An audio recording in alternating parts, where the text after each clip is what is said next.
Before we start the show, just a word from our sponsor, Undeniable Press. For all your screen printing needs, located in the Corktown district of Detroit, Michigan.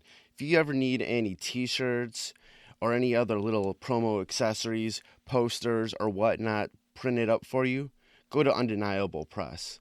They're located, once again, in the Corktown district of Detroit, Michigan, and you can reach them at facebook.com/undeniablepressdetroit.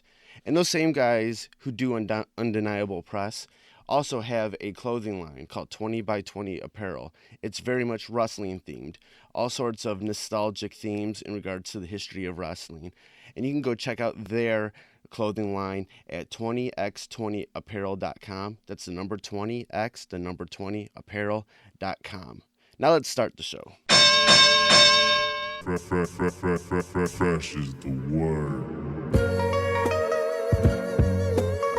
I'm Jim Duggan, got long wood for plenty hoes. I keep it fresher than fresh, but you already know. You suckers bummy, I'm money, I got a ton of flows. My weed loud like a motherfucking thunder roll. Your shit quiet like you ballin' on a budget though. We see your kicks and we laugh and yellin' what are those. You see me shining like a suit on puffy. You know my grindin' shit is too strong, buddy. That's why the dude call money. I be stuntin' like it's nothing at all.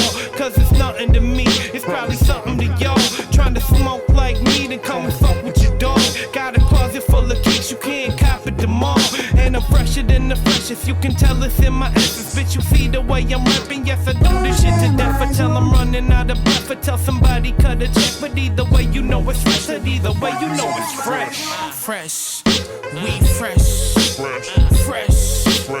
Fresh, goddammit, we fresh. Welcome to the Fresh is the Word podcast, a podcast about music, pro wrestling, and MMA. I'm your host, K Fresh, and like always, we have a great show for you. But before we get into all that, just want to remind you how you can support the podcast. You can always go to freshasthepodcast.com and just share any links that you see on the website on any of your social media. There's also a link at the top of the website that says support the podcast. If you click on that, there is a PayPal link that you can donate to. And there's also an Amazon link that you can use anytime you want to make any purchases on Amazon. Use that link. It doesn't change anything on your end, but it does shoot some commission our way. And you can also follow Fresh is the Word on Twitter and Instagram at Fresh is the Word 1. That's Fresh is the Word, the number 1. And then on Facebook at facebook.com/Fresh is the Podcast. And you can also subscribe and follow Fresh is the Word on a slew of platforms: iTunes, Stitcher Radio, Mixcloud, SoundCloud, Google Play, and TuneIn. Just go to any of those websites, search Fresh is the Word. The podcast will come up. Click subscribe, follow, whatever the verbiage is on that website. You can also leave comments, ratings, 5 stars. That would be great. And that would definitely help out the podcast. Okay, now on to the show. Announcement before we go. Before I introduce the guest. After this episode, I'm going to be taking a little bit of a hiatus to sort of refresh the word, so to speak, recharge my batteries. Maybe for only like a month or two. Definitely just feeling a little burnt out, a little bit in a rut, so I need to step away from the podcast for a minute and take care of a few things, sort of, freshen up my mind a little bit. Definitely will be back in the fall with definitely some interesting, guests and whatnot. And I'm probably going to tinker with the format of the podcast a little bit. I kind of want to, in regards to the discussion portion, I kind of want to, change that up a little bit, where me and Vstylez sort of just pick a topic. It can be something going on recent, maybe in the past, and just sort of dissect it a little bit more instead of just, going through and talking about a slew of different topics in the world of music, pro wrestling, and MMA. I kind of want to just deep dive for a little bit on just one topic each week. And I'll try to make it relatable to what's something, relevant today. Maybe something going on in the UFC or in pro wrestling, but pick one wrestler or one fighter, one album, whatever, something, and just kind of deep dive on it each week to make it a little bit more, not so time sensitive, a little bit more timeless each one of these episodes. So that's definitely, probably be back in the next month or two with new episodes. I definitely have some interviews that are in the works that are kind of floating out there that I'm trying to get done. They're going to have some really interesting topics also. Just, be on the lookout. Make sure you pay attention to all the social media because that'll be where all the news is from the upcoming episodes. Okay, now on to this week's show. Our guest is a Washington State-based alternative rock band, Night Argent. They have a new EP out. It is called The Fear. It's really, really dope. It came out this past July on Outerloop Records. And I was able to talk with 3 of the 4 members of the band. Their lead vocalist, Chase, their Shane, who's on keys, guitar, and drums, and Evan, their bassist. And we talked about, how the band got together, how it started. And we talked about the new album and how it sort of, how they've gotten better since their first EP. This is their sophomore EP. And it's really, really dope. I really enjoyed, I feel like this is a band that you should be aware of and look out for big things in the future. So it was definitely cool to speak with Night Argent for this episode of the podcast. And also, afterwards, Vstylez will join in on the podcast as we recap the spectacle, the biggest fight of the century, the Conor McGregor versus Floyd Mayweather fight this past weekend. It was actually a pretty fun match. We kind of go back and sort of break down what happened in the fight, our initial reactions compared to our reactions now that we have a few days removed from it. So we definitely get into that and what we think, is next for Conor McGregor and in the world of the UFC after this big spectacle of a fight that happened. It's over. It was a fun ride, but it's over. So hopefully we can get back to regularly scheduled programming in the world of MMA and boxing. So let's get to the interview with Night Argent. First off, go ahead and introduce yourselves. I'm Chase. I'm the vocalist. My name's Evan. I'm the bass player. I'm Shane, and I'm on keys. All right. So just recently, you guys put out a new EP, The Fear, on Outerloop Records. It's a really dope EP. Really enjoy it. What was sort of your the mindset of the band going into making this record? Well, this is actually the first record we worked with some outside producers and co-writers, and we had the opportunity to work with John Feldman. So when we were starting to work on this record, the first thing we did was go down to LA to his studio, and we didn't really know what to expect. But it was a really, kind of eye-opening experience. We've been a do-it-yourself band for a while, and we did all our own production recording, and it was kind of cool to get some outside input and influence. And we ended up, using 3 of the songs we worked on with John for the record, and then worked with another producer, Stephen Solomon, on one of the tracks, and then the other 2 we did ourselves. Great. Working with John on this record, what was sort of like the things that you learned? What did he bring out of you guys? Oh, man. The work ethic those guys put in is unreal. I had no idea up until that point, the bar level, for production and stuff. Those guys crank out songs as high quality so fast. No, it's ridiculous. They really do 1-2 songs a day, from written to produced and done. We would get there at 8 in the morning, 9 in the morning, and we'd be there until sometimes 1, 2 in the morning. But we at the end of the day, usually we had at least one solid song written. Yeah. And a demo down. So that was unreal to me. Nice. When working with John or Steven, what was sort of their method of operation working with you guys? What was their sort of, coming from their point of view, how did they sort of approach working with you guys? Well, I think the number one thing is, when you're working with, a producer or a co-writer, is you have to keep in mind, who is the person singing this, who is the person performing this. You don't want to do something that doesn't fit in with their sound and their vibe.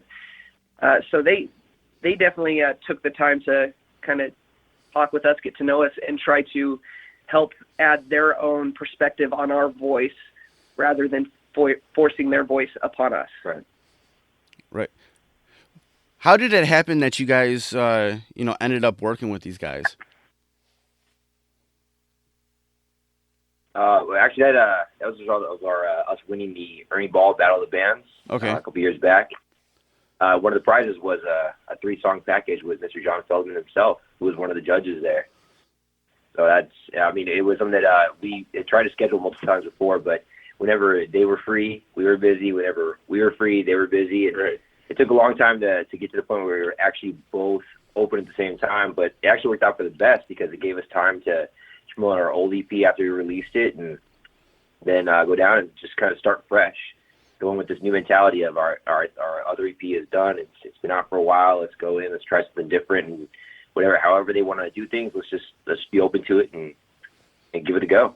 Yeah, and working with Steven, it was just started out as a co-writing session, with a few other songwriters, and they really liked the band stuff, so they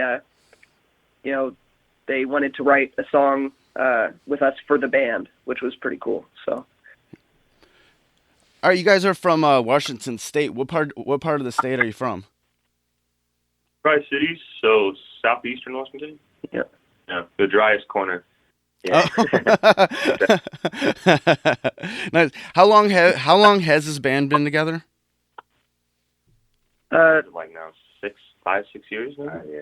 If 12 was the original creation. Yeah. Yeah. But then we became Night Argent. Right. 3 years ago. Yeah. No, we were playing. There were some other members of the band, and we were trying to find our sound and style. But we became Night Argent about 3-4 years ago. Cool. What were you guys doing before this band came together? And why did this band come together? We were doing Katy Perry covers.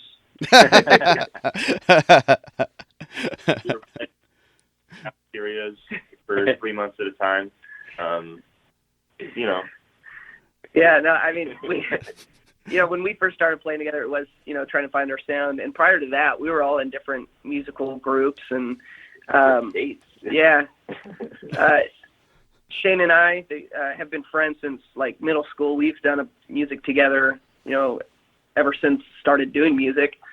And we met Evan through a guitar player that was playing with us. And Zach, we all went to the same high school, but at different times, and we didn't meet each other in high school necessarily, but we're all from the same area. We know the same people. I know who Chase was in high school, but he was like everybody's idol in high school. So. Oh, That's really? Because I wasn't in high I know. Well, that wasn't the case. Wait, why was he everybody's idol? I mean, because he's just so talented, Like, in high school, knew who Chase Manhattan was. Thompson. Like your high school, the area you guys kind of grew up in. What kind of area was this? And how did that sort of make you guys want to do music? The one thing I'd say about this area is it's always been very supportive of the arts and the creative side of things. There's a lot of engineers here. I think 50% of the jobs here are engineer jobs because of the Hanford site. Yeah, I can't remember what it was, but large engineering community, and I think a lot of the engineers' kids, always became very creative, and that's a way to fuck that whole engineering side of things. But no, it's always been very supportive of the arts. That's a good theory. Yeah. All of us were heavily involved with high school music programs, and Okay. As far as rock bands go, though, it's there's not a huge scene here, which has been interesting. There was a huge grunge and heavy metal push, 90s and early 2000s, but there hasn't been much of a scene lately. But it's one of those things. It kind of ebbs and flows, and we're having fun playing here and meeting other musicians. Plenty of Jack Johnsons. Yeah. When you guys are first, start forming this band, what was some of the first things that you did? What were some of the first venues that you played in your home area? Did you guys even play in your home area to begin with? Yeah, there used to be this dive bar called Ray's Golden Lion. That was like the place to play. Okay. If you were a band. And since then, it's been shut down. Owner passed away. Yeah. Really kind of sad. But we used to play there a bunch. Pretty much everybody played there a bunch. That was a good one. I'm trying to think of other ones we played here. Well, the very first gig we played as a band was Tony Roma's, which is an Italian restaurant. Inside. Oh, it's Ribs? Yeah, it's Ribs. Yeah. Yeah. But we played inside in this small little corner. Our drummer was wearing what is it? Oh, what kind of gloves? Like baseball gloves? Golfing gloves? For golfing. Like, I thought he was in Denver. Gloves. He hadn't played that long ever in his life, but it was like a 4-hour gig that we had to play. Yeah. Oh, We okay. used to do that. You got to put in your time, you do. That made us better musicians, and Definitely. we definitely love the fact now that we get to mostly play hour or less sets of all original music rather than 3 hours of covers, Yeah. 3.5 hours of covers, originals thrown in. So We got free food. Yeah. Oh, that's a plus. That's always a plus. Was the food good? Oh, yeah. Oh, yeah. I love ribs, so I don't know. Obviously, I don't remember because I thought it was Italian. So. To think of the name, you'd think it was an Italian restaurant, I guess. When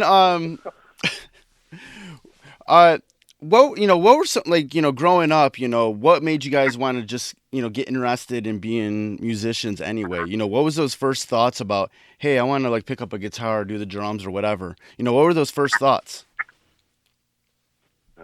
For me anyway, my mom is a band teacher and a music teacher, has been my whole life. So Okay. I was always surrounded musical instruments, and she's a flute player, so there was always somebody playing something in my house. And my little brother actually picked up guitar before I did, but he gave up on it.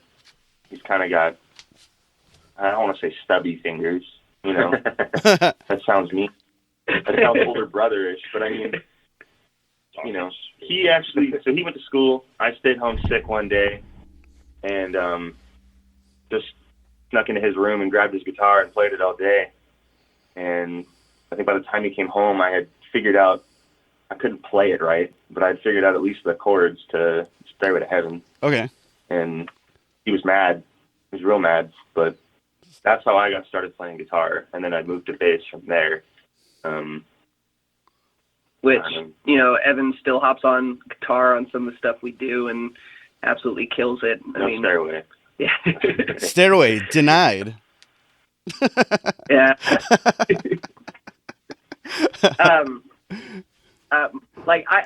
I started doing music when I was a kid. My parents had me do piano and voice lessons, but I did a lot of classical music. I was in operas and musical theater. Okay. And then I met Shane, our key player in middle school, and I was a huge nerd, and we both were huge nerds, and we started performing together, and it was the first time we got any sort of, You guys are both still huge. yeah, I know we are. First time we got any sort of, I think, it was the first time I felt accepted into a community or a group.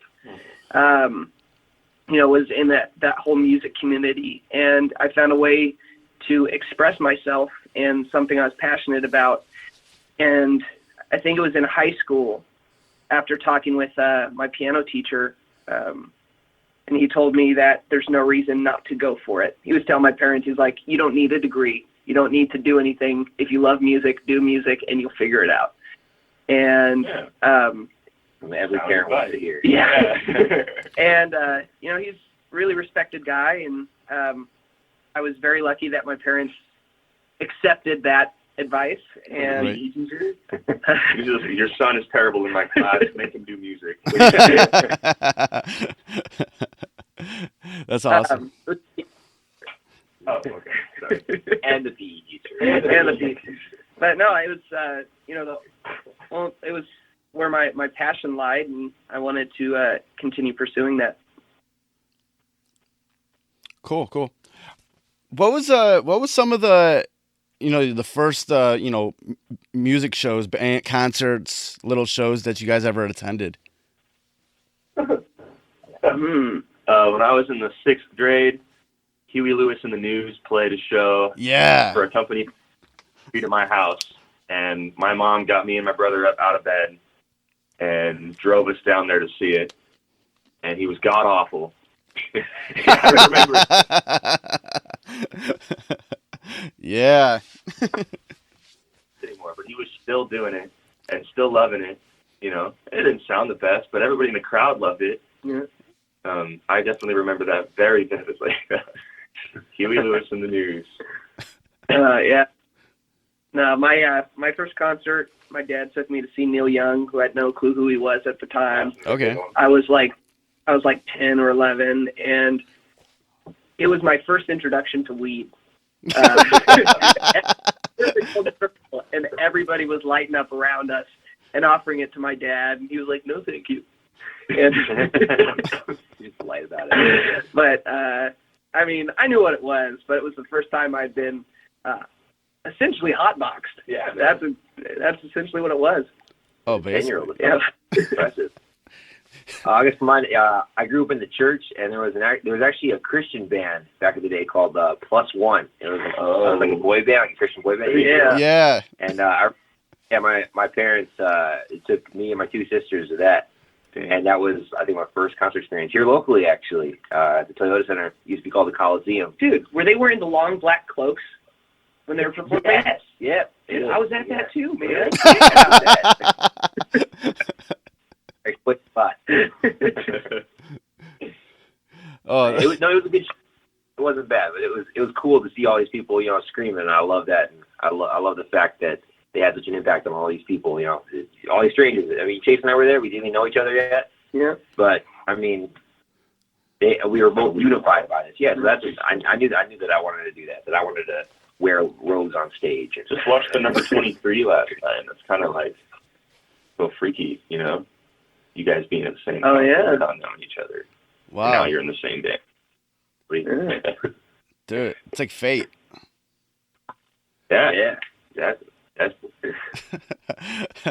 that's crazy. Okay, like since this band started, has there been any moments during just the whole existence of it where it was like one of those holy shit moments where you're like, hey, this band might actually work out and it's something that we can do for a while?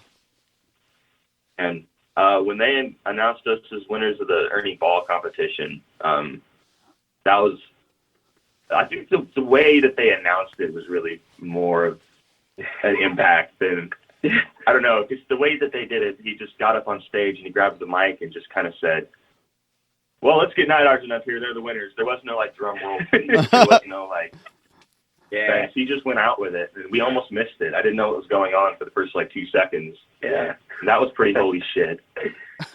Yeah. Yeah, I'd say that was a big one. Yeah, nonchalant. I know, it's funny. Good old Brian Ball, man. Yeah, there's been a few of those for me. One of the cooler ones that I really enjoyed was played on this rooftop, the Whole Foods. At South by Southwest. Okay. And we're sharing the line with ex-ambassadors and Zombie. Yeah. And we played earlier on in the set, and I think we were like second. You know, it was like 11 a.m. Oh yeah, it was really early. And you know, we put our heart and soul into it. And the person in charge of the whole that whole rooftop festival asked us if we'd be willing to close out the night after the Zombies, which you know, the lead singer of the Zombies is Rod Argent, with our name being Night Argent. We just thought it was really cool. So to be able to hang out there, meet the Zombies, and you know, then take the stage after them was a little, I mean, it was a little intimidating and humbling, but it was awesome. It was fun, man. It was one of those moments where it's like, you know, you're not really thinking about, you know, what it means for the future. You're just lost in that moment and enjoying the fact that you're there surrounded by all these. That was a pretty great day. We got to meet ex-ambassadors, and I missed their set on accident, but I was talking to them for like a solid 10, 15 minutes before I even realized who they were. Oh, yeah. and that was a holy shit moment, too. Yeah. And I was like, oh, wait a minute. Oh my God, I've seen you in a Jeep commercial. Holy shit. Right. Yeah. Looking back to, you know, what you guys were doing on your debut EP, and and seeing what you have done on this new EP, The Fear, you know, what do you feel has changed creatively in the band? You know, what do you feel like you've been able to, you know, progress with on this record? I think, you know, we've been developing, like the debut EP was really us trying to find our sound, and I think we're playing it pretty safe on that one as far as production and stuff goes, and the themes, and seeing the reaction we got to who we were as a band, because, you know, definitely that EP represented the direction we were heading, allowed us to kind of open up a little more on this one, take a couple more chances on trying a couple things out musically and production wise. You know, we have the last track on the Fear is, you know, 6/8 ballad. And I think it allowed us to kind of expand and explore a bit. You branch out a little bit. Yeah. Every time. You want to maintain who you are and your identity as a band. That was important to us. But you don't want to remain stagnant in one sound or one theme. So our goal is to, you know, it's hard to say that, you know, one is necessarily better than the other, but it's all growth. It's all just developing your sound continuously and never being satisfied staying in one place as a group.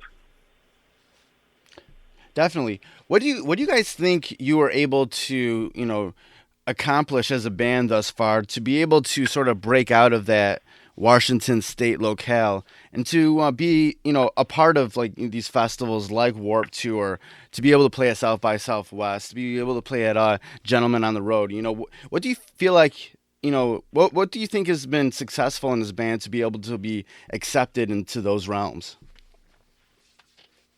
I mean, I think it comes down to our team.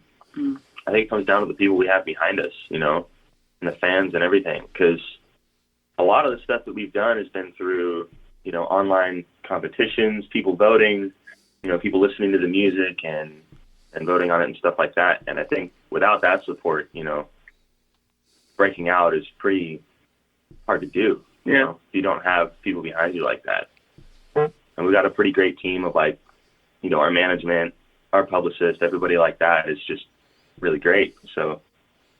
Oh yeah, no, that's a huge part of it. And I think, our main focus as a group, you know, to hold up our end is making sure that our live show is, you know, top notch, that we, bring a bunch of energy so that when they get us those opportunities, we take full advantage of them. You know, that's, I think, what we pride ourselves on the most is our live show, right, and what we bring to the stage. Right.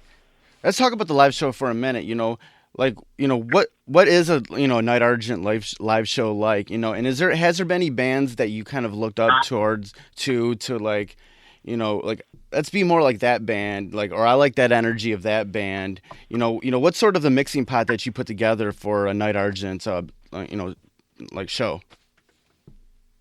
Well, one of the things that I like to reiterate to people is, even though like our music could be classified as alternative pop or alternative rock, we put on a rock show. Yeah. We try to bring a different level of energy to the show than we do on the album. We program our own lights. We've wired up and built our own lights. We write pieces of music outside of what's actually on the CD to give a whole new experience to that live show.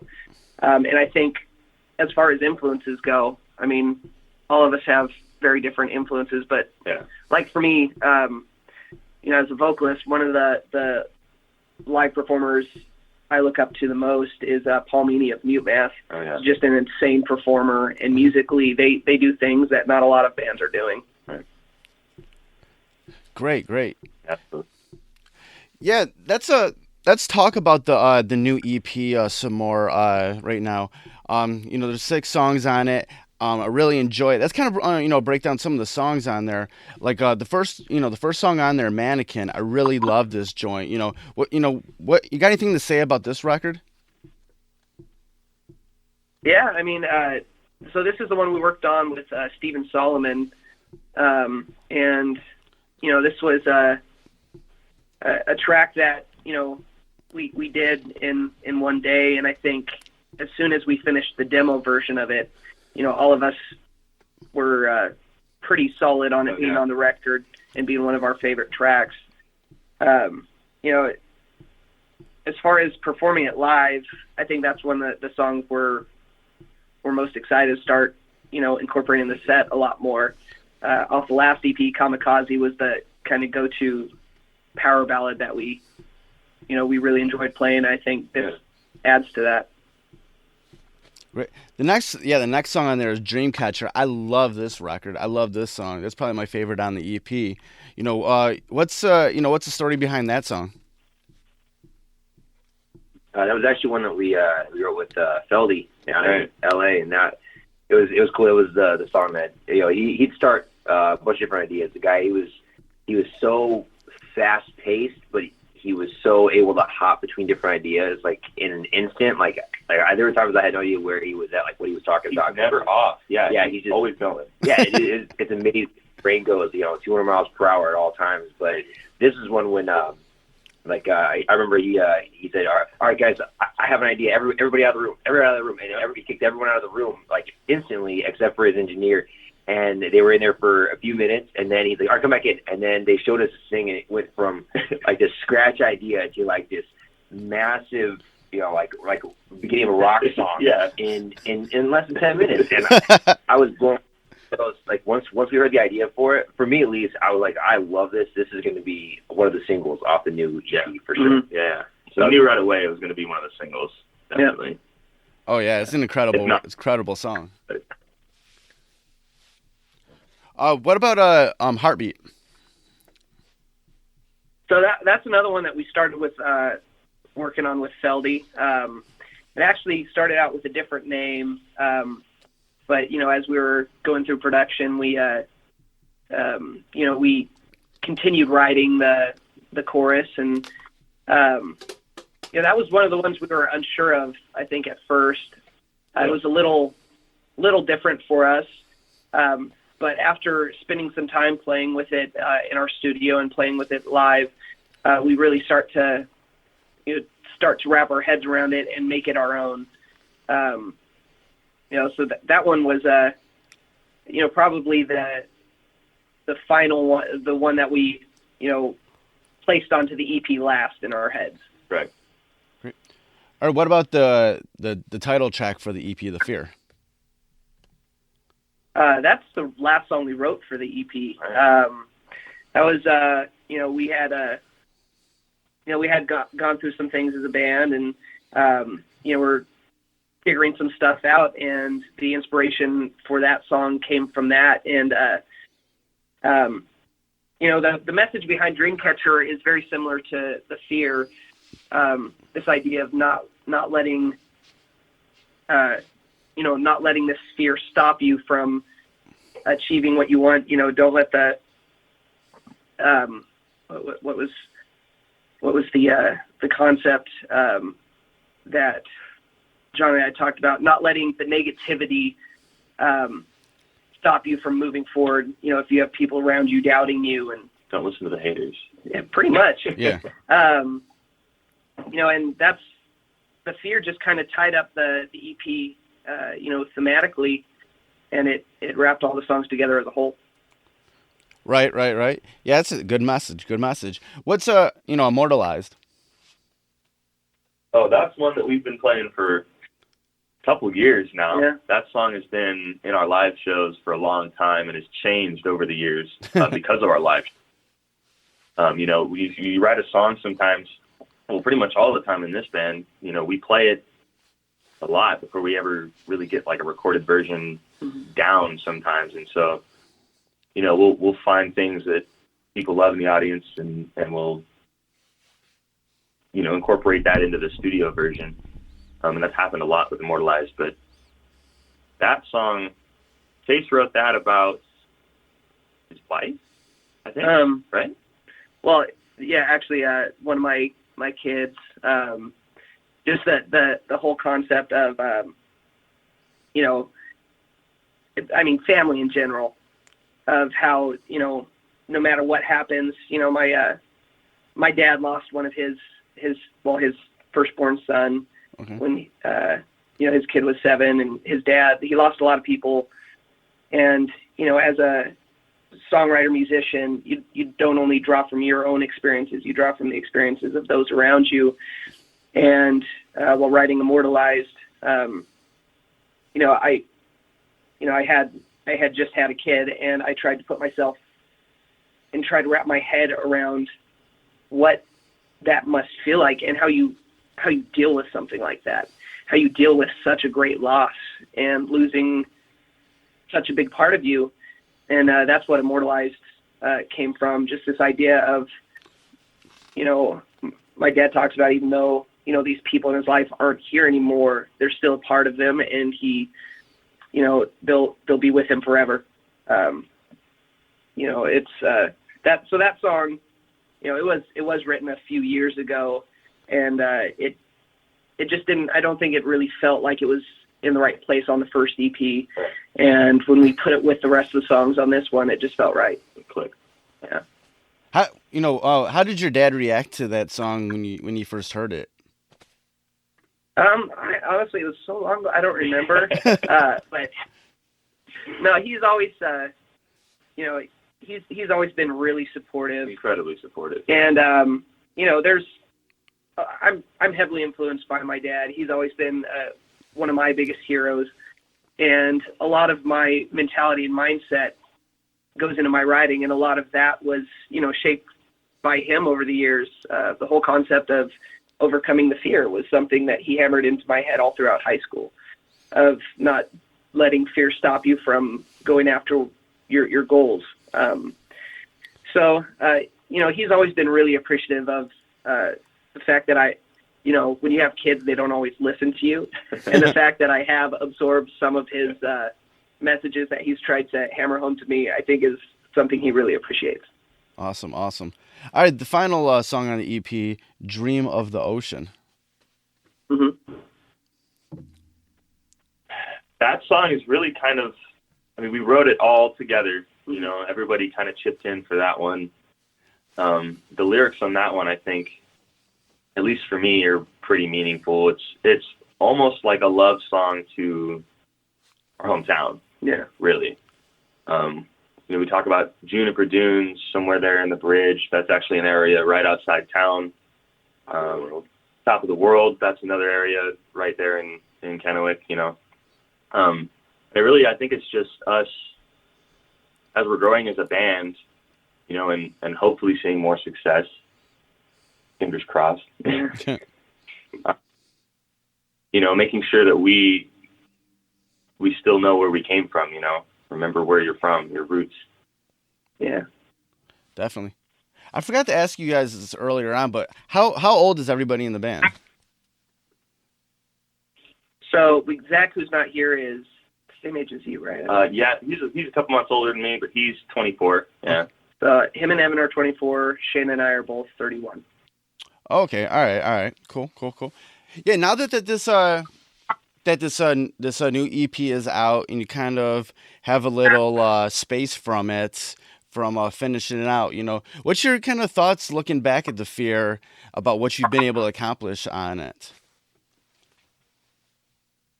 Honestly, we're still at the point where we haven't had a chance to tour behind this record, so we're excited to wear the hell out of these songs and then get sick of them. Yeah. That's the best part. Yeah. We look forward to hating these songs. Basically, is where we're at. It's kind of weird when you're so wrapped up in the creation of the songs, and you're such a big part of because we're there. It's not like we send these off to someone and then they get produced and finalized. We're like throughout the mixing process, we're there for every part. So it's hard for us to listen to it objectively. But I still haven't even, since it's been out, I haven't sat down to listen to the record. All the way through, you haven't? Yeah, I'm probably going to wait another year. Oh, really? Yeah, I mean, it's one of those things where, I want to give my ears a fresh listen to it after we played it live for a long time, because as we play it live, it changes. The more we play it live, it changes. We make adjustments. So it'll be interesting to see the difference of how we picture the song being in our live show a year from now to what the recording was. Right. What's next for the band? Well, we're in the process of working on getting a tour going. We're working on figuring out who we want to work with as a booking agent, and we're writing. That's any time that we're not on the road touring or prepping. We're playing Seattle this Wednesday, and we've been prior to that been just doing some new writing, and we're playing Spokane's very first large-scale music festival, the Tenebulation Festival, next month. So in between these different shows, we're writing as much as we can and continuing to develop, because throughout the writing process, if we start writing now, we'll have a record to release next year. Right. Wait, it's a long finish. Yeah. You guys were on the Warped Tour last year, right? Yes. Cool. So, okay. So you were, so you guys were also on the tour with Young Guns also, right? Yep. Mm-hmm. Yeah, Man, I would love to see a Young Guns Night Argent tour. Like that. I was thinking about that while I was listening to the EP. A Night Argent Young Guns tour would be awesome.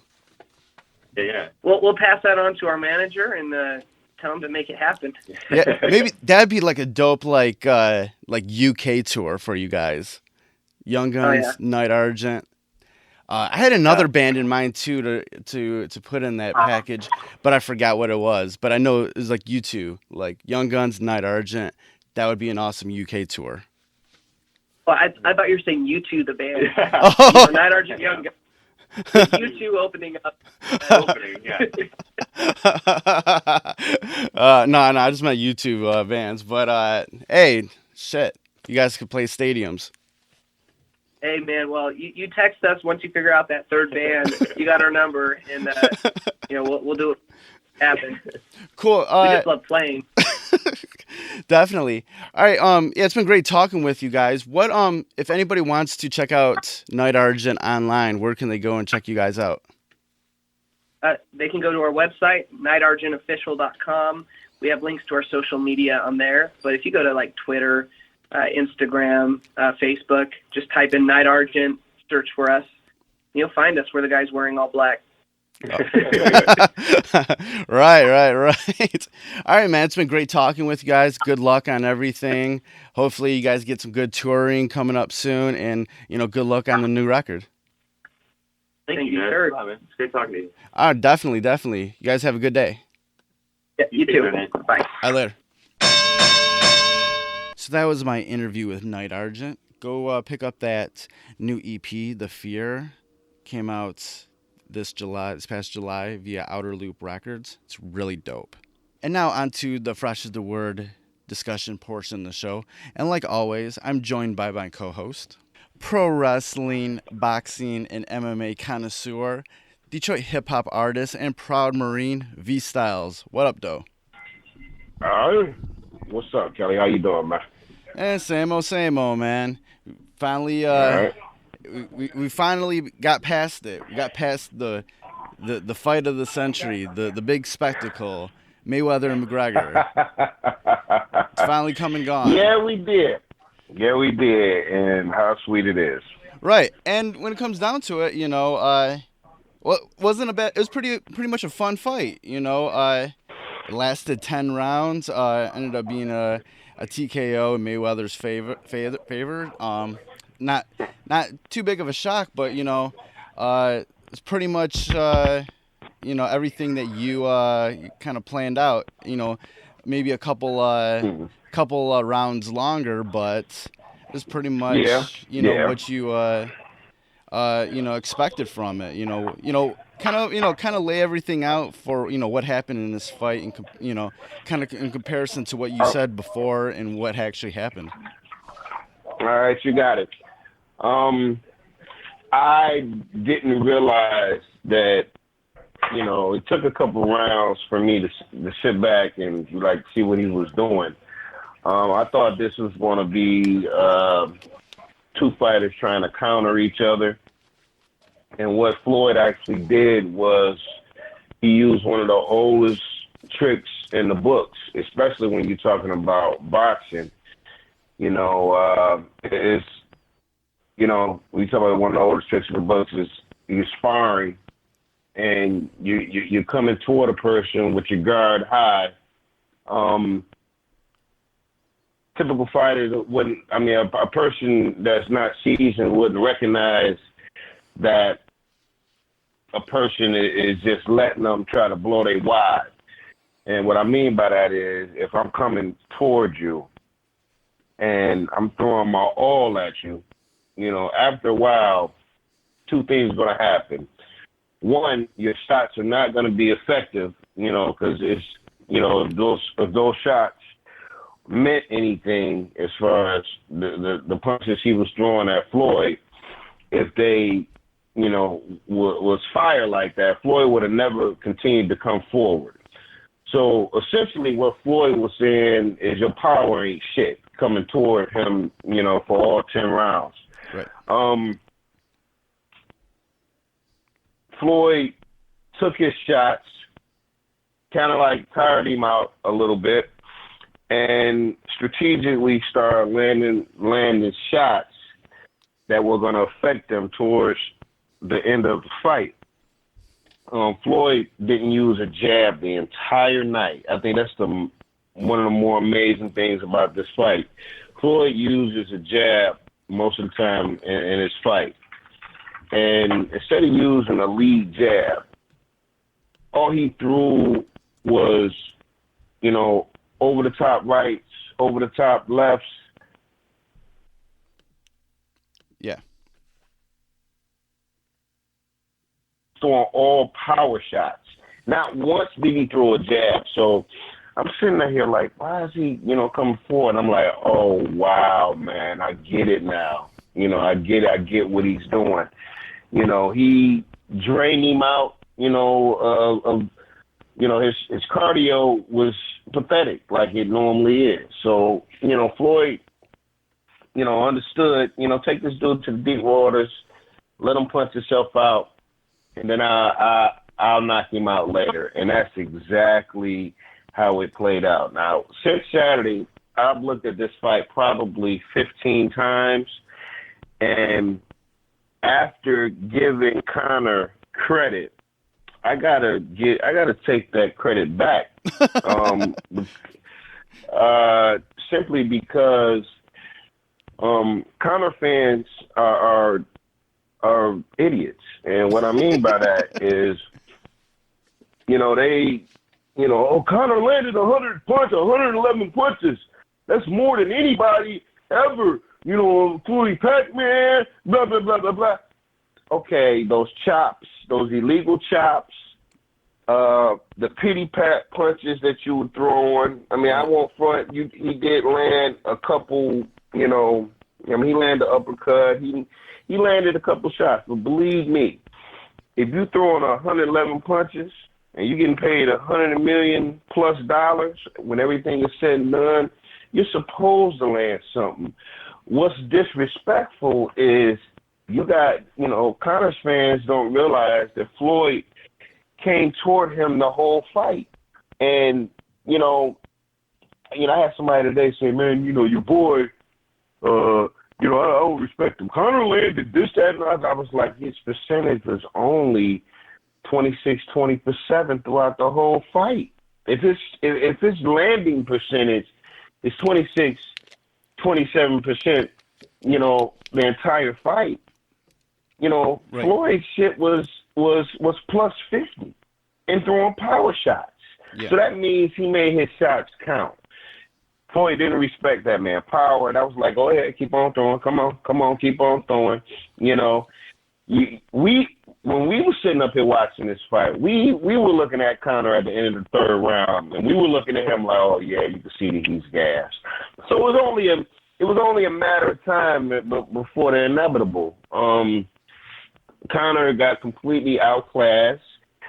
Like I said, it's hard for me to give him credit when your shots, like what happened to that big left hand that they was going to put on Floyd? What happened to, I'm going to knock him out within 1 or 2 rounds?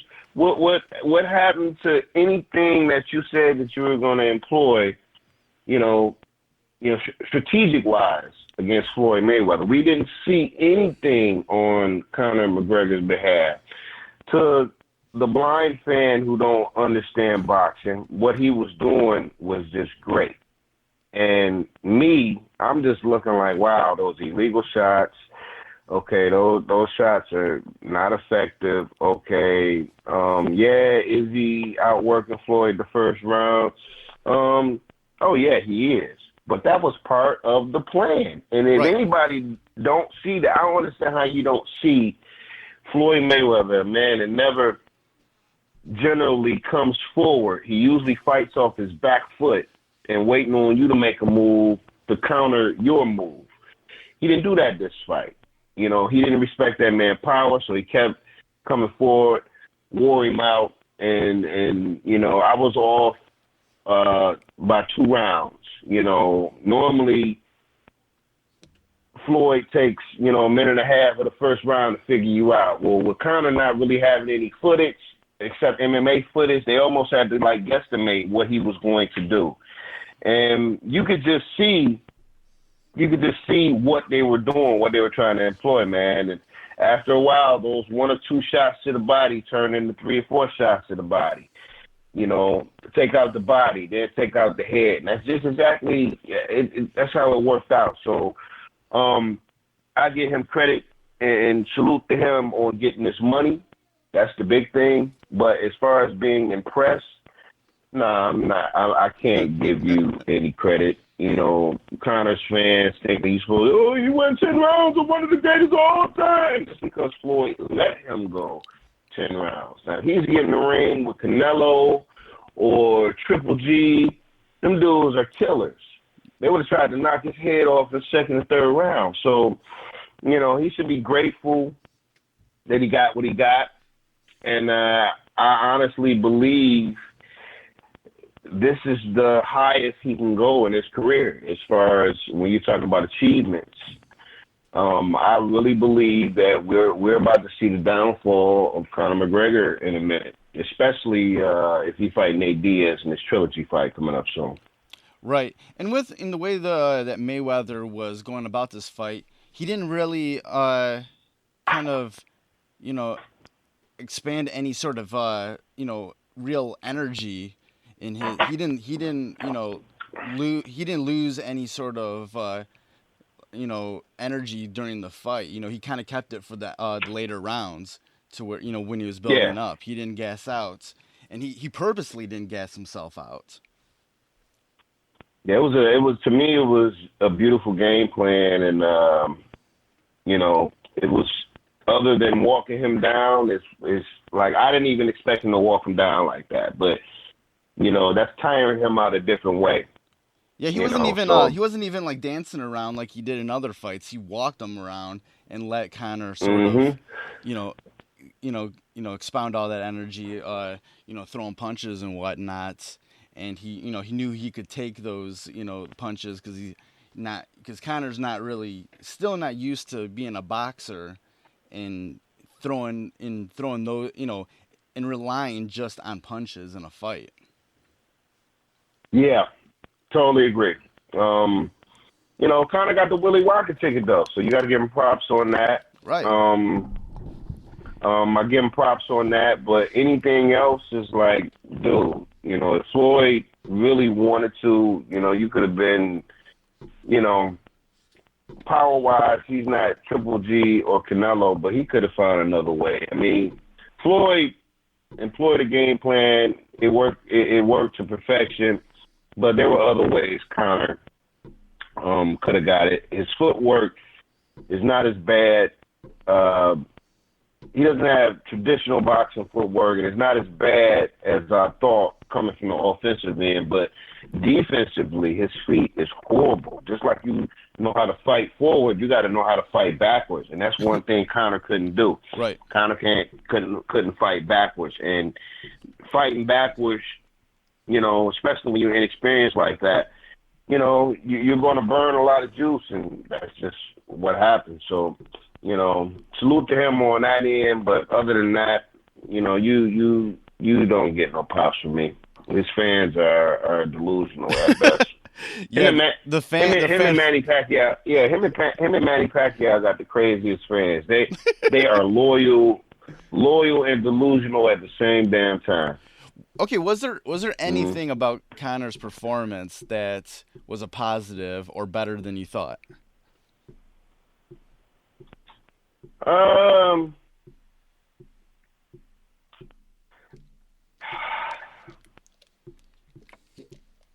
Wow, that's a good question, because no, not really. Initially, I was like, wow, I got to give him credit. But then I looked at the fight, and I'm like, wow, okay, they giving him credit for hitting gloves, hitting little pity pats on the arm. Like, none of that shit was, like, impressive. He landed his head movement was impressive.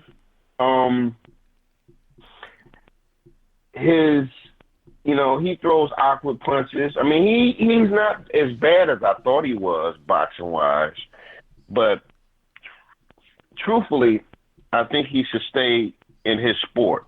Right. Focus on what's going on in mixed martial arts, because I honestly believe, similar to Ronda Rousey, when you're a fighter that's been protected, when you're a fighter that have only really fought certain type fighters, now we're talking about in mixed martial arts, when you're a fighter that, I like Dustin Poirier, but, you beat Dustin Poirier, you beat, you beat a couple dudes, you beat Dennis Siver, you beat, he ain't really fought no monsters, and I don't want to include Chad Mendez, because Chad Mendez only had a couple weeks to prepare for that fight. So you're not got a dude that only had a couple weeks to prepare for you, and you lost to a dude that had 7 days to prepare for you.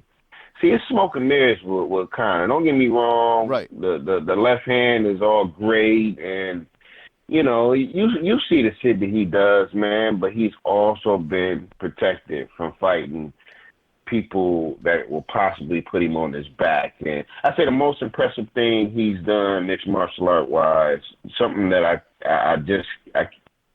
can't find any wrongs on, is him knocking out Jose Aldo.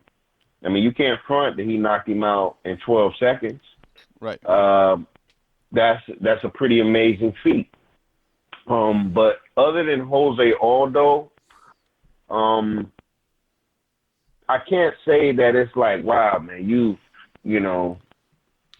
you beat a murderer's row. You know what I mean? You haven't beat dudes that you ain't beat no killers.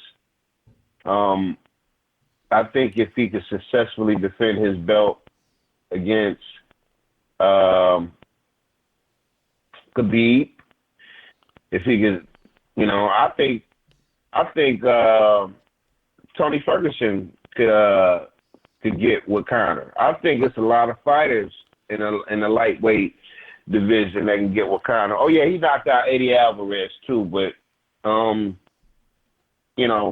want to say that's impressive. But then again, if you're a fan of Eddie Alvarez, you know what you're gonna get in his fight. So right. I can't say that I'm really impressed by that. You know what I'm saying? So, I think Conor still has to prove himself MMA-wise, even though he's really the face of MMA right now. He's right. kind of, UFC kind of have treated him like they treated Ronda Rousey in the past. It's all smoke and mirrors. So we gonna see what Conor got going on. I don't want to sound like I'm hating on Conor because it's not, but I just understand the game and I see what it is. Right.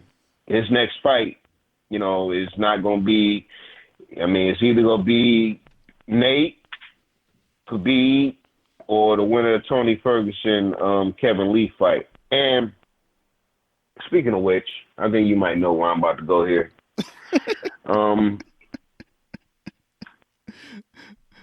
I say on the podcast all the time, Kevin Lee is a dude that I really truly want to like.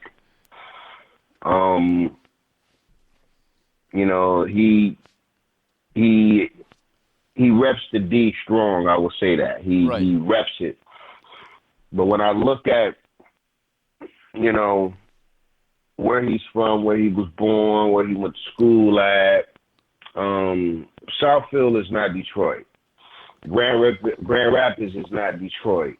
How are you the Motown phenom when, they say you were raised in Detroit, but generally if you're raised in Detroit, you went to high school in Detroit. And,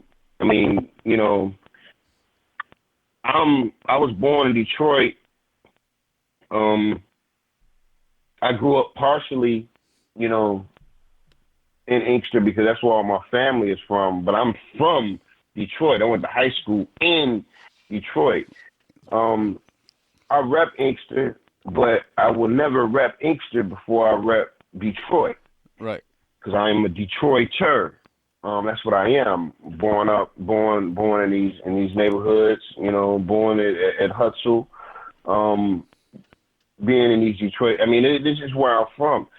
So I guess the thing that I have a problem with is how are you the Motown phenom when history doesn't say that you're from Motown? And it might sound like it's this, but it's not. It's like, wow, man, I didn't realize. Yeah, and again, I've talked about I want to like Kevin Lee, but I think he's really talked himself. That's just part of his thing, man. He's just very that's just part of his thing, man. He's just very extra about everything.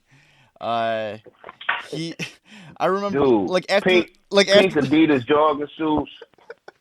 No, after the whole John Jones USADA thing came out, he said something like, if I was in DC's shoes, I would put a hit out on John Jones or some shit like that. So look, whenever I look at him, I be like, damn, I don't know nobody from Adidas like that. Like, it's almost like Kevin Lee meets the Migos, how he dressed and stuff like that. I don't know no dudes that rock. See, and again, I don't want to come off negative or whatever, right. But I don't, because, generally, I can remember when he first got to the UFC.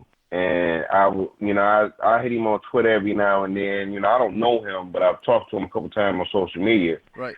And you want to root for the guy that's either from Detroit or repping the D. But I can remember, like, man, you need to, if you're out in Vegas, man, you should go. If you gonna be at the Mayweathers, go holler at my man Jeff.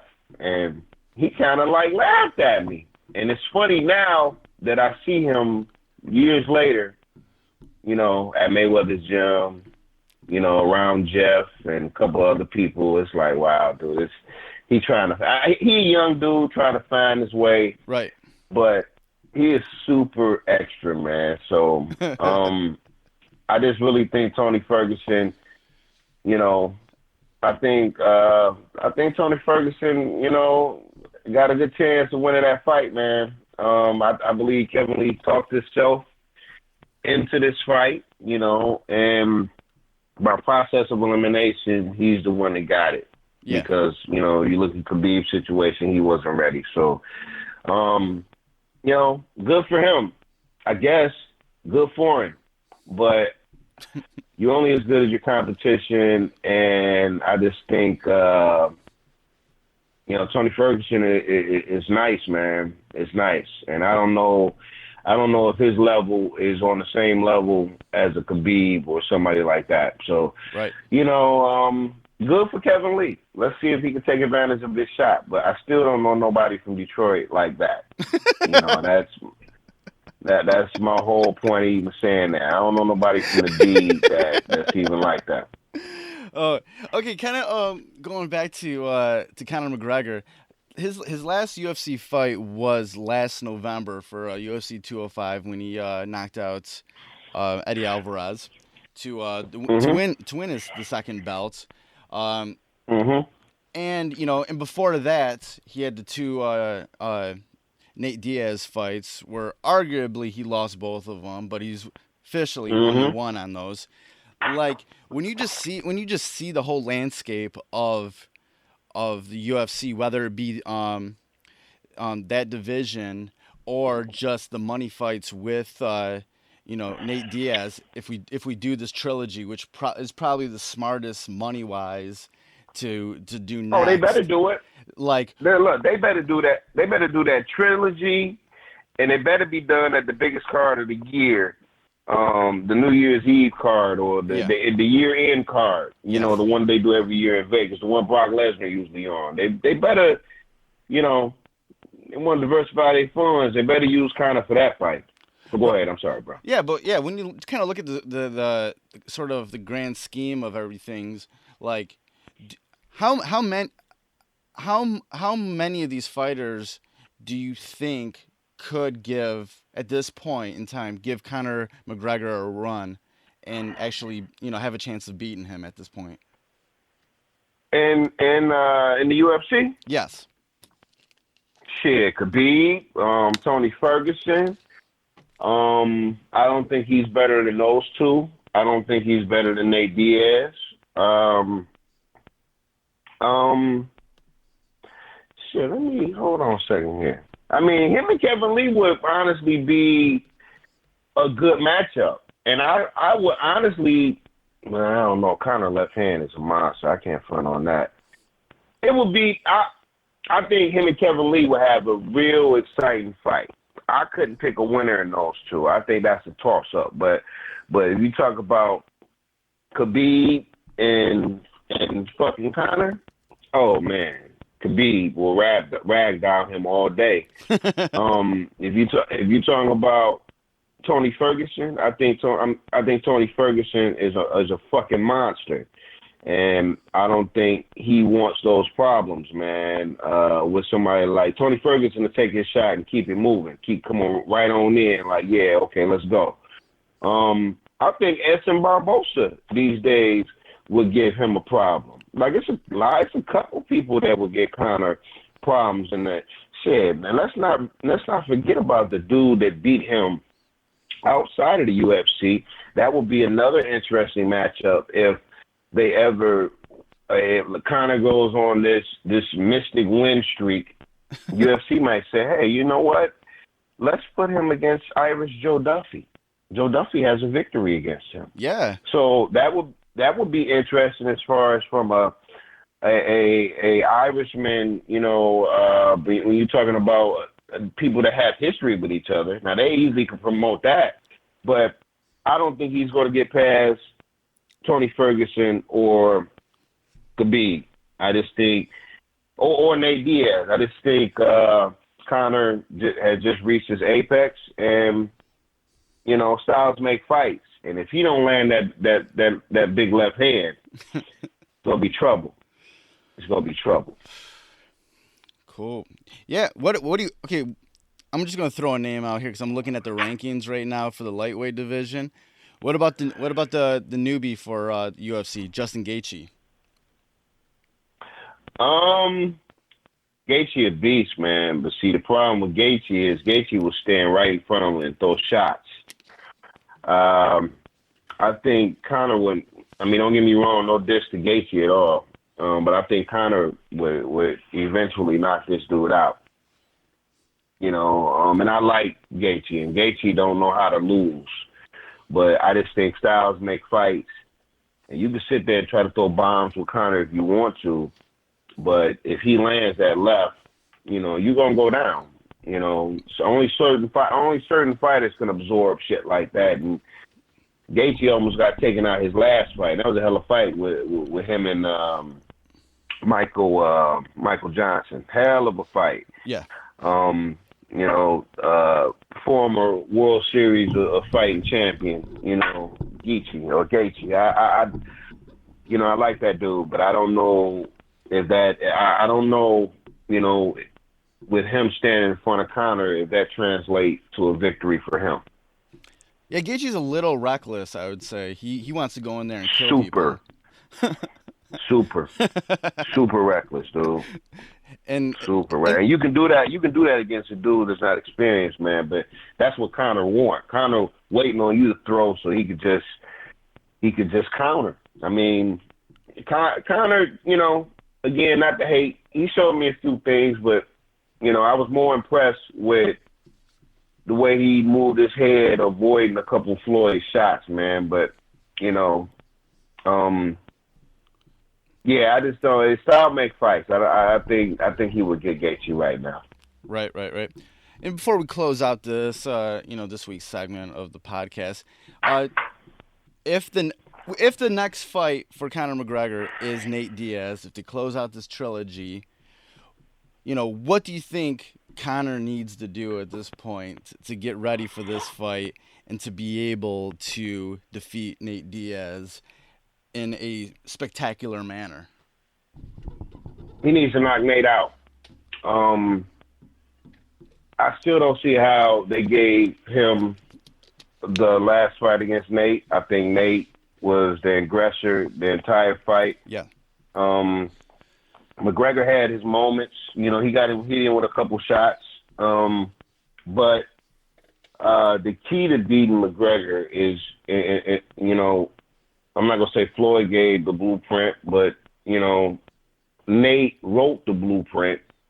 Floyd kind of followed it. The key to beating Conor is cardio. Conor's the type of fighter that has to conserve. You know, he throw heavy shots, but he got to conserve.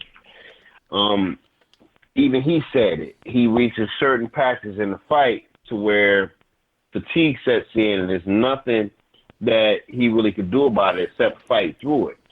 Paulie Malignaggi made a comment that he's a quitter. And what he meant by that is when the going get rough, he quits. And I would agree 100% with Paulie Malignaggi on that, because if you go back to the first Nate Diaz fight, you know, although he tapped out, the tap out is not what started it all. It was punches from Nate Diaz that he got tired of taking. And if you even look at the Floyd fight, when Floyd started to tee off on him, yeah, you will see him run to him and grab him. Right. And in the instance of the Nate Diaz fight, you will see him shoot for the legs. And when somebody like Conor, who throws, shoot for the legs, what he's essentially saying is, I don't like getting hit in the face like that. So, right.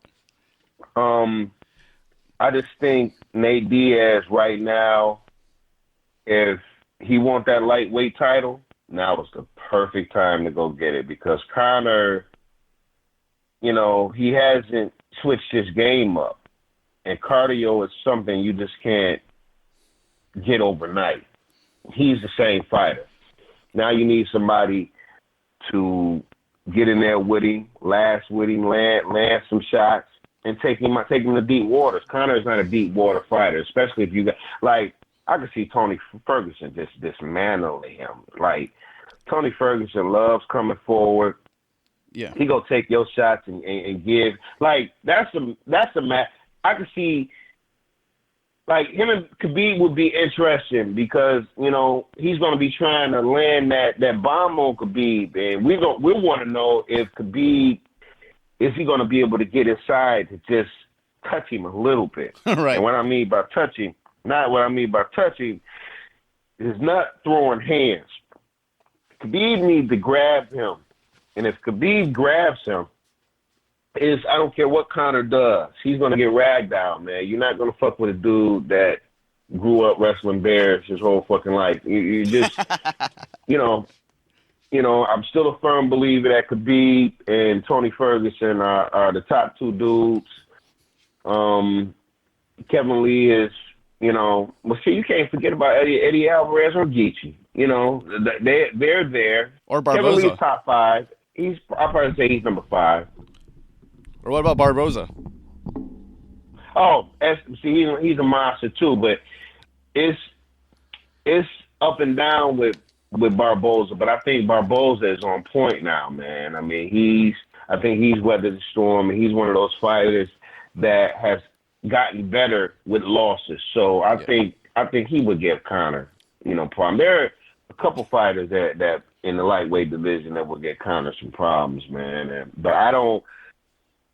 Cardio is the key to beating Conor McGregor. And like I said, the blueprint has already been wrote.